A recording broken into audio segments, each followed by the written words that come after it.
Okay, so moving on.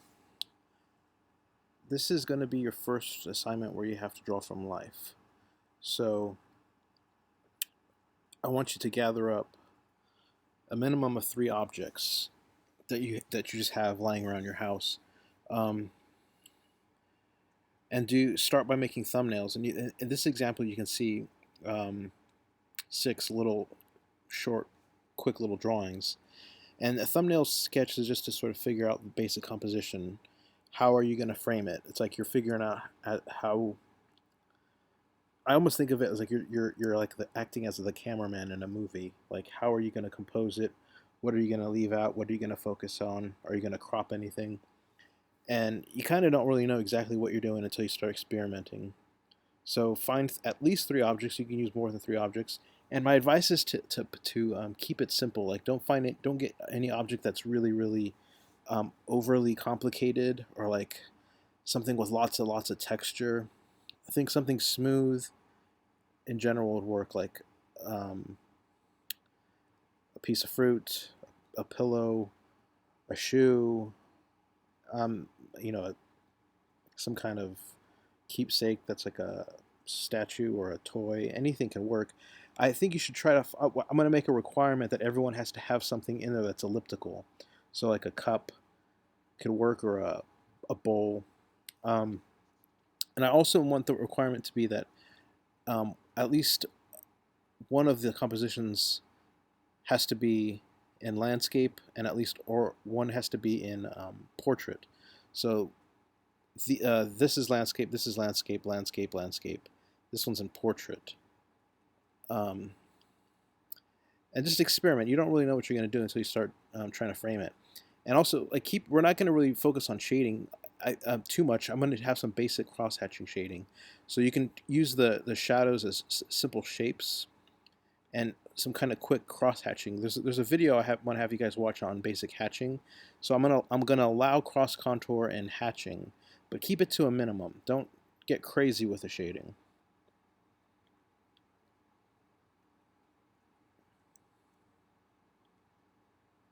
So this is the most common problem, is where students tend to like, let's assume this outer frame is the first frame. They tend to just put all their objects right in the middle, and they have all this empty space where nothing's going on. And if this was a studio class where I would actually be working on you, well, working with your drawing, I would come in here and draw another frame around to sort of get rid of all this empty space where there's nothing going on. So I'm always telling students to like zoom in more and get rid of all your empty space. Even though there's a little bit in here, if this is going to be the final composition, you want to have just the empty space where nothing's going on be kept to a minimum.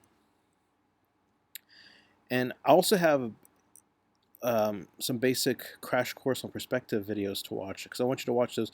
We're going to do next week's, I think next week, I'm not sure exactly. Eventually, we're going to do a whole week that focuses on perspective. But you kind of need some basic understanding before you can begin this. So just watch those videos. And the basic idea is, I think it's always good to kind of think of the objects you're drawing, again, as existing in 3D space. So these sunglasses are sort of exist in a 2-point perspective box. Same thing with the shoe. This is a 2-point perspective box, and you can kind of see how the shoe sole is being drawn, as if the artist has 3D X-ray vision.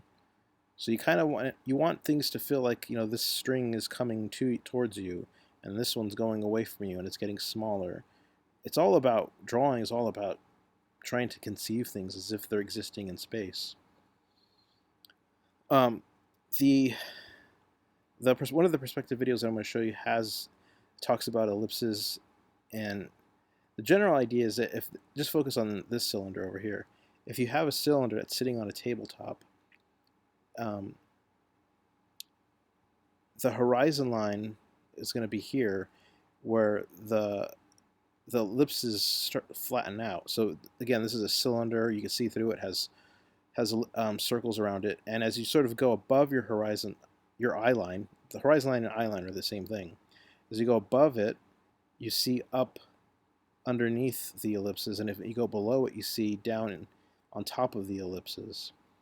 So I can always tell when I'm looking at a photograph and there's ellipses in the photograph or a painting. I know where the eye line is depending on where the ellipses start to flatten out. So this is an example of what you're going to be doing. So after you do your 6 thumbnail sketches, pick one, and if you don't know, you can always email me a photograph of your thumbnails, and I can help you pick. You can always feel free to email me a photograph of work in progress, and I can give you some basic advice on it if you feel like you need it, because it's a little difficult doing this class, away from a studio setting.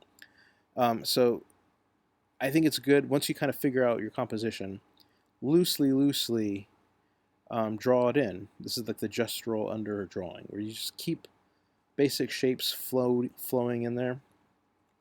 And then one of the videos I'm going to show you kind of talks about how to sort of find cross references like this. And I also have a video and a handout that talks about site measurement.